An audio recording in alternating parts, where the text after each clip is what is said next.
तो आइए हम सुनाते हैं सुहाग गीत, जिसमें सिंदूर दान करते हैं। उसी के उपलक्ष्य में ये सुहाग गीत सुनाती हूँ, तो आप लोग सुनिए। कि फूले बगिया उसे आई से दूर डिबिया, फूले बगिया उसे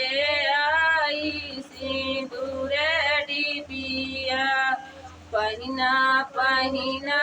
हो ढेरिया तू भरे मगिया, पहिना पहिना हो ढेरिया तू भरे मगिया,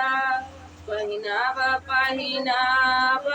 ओ नायरा में भरे मगिया, फूले बगिया उसे आई काजल डिबिया, फूले बगिया उसे आई काजल डिबिया, आजा आजा हो ढेरिया तू भरे नैना, आजा आजा हो ढेरिया तू भरी नैना, फूले बगिया उसे आई महाउर डिबिया, फूले बगिया उसे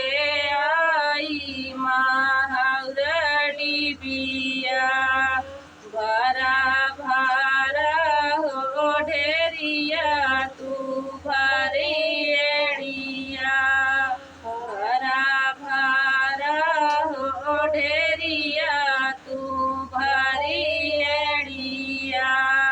फूले बगिया उसे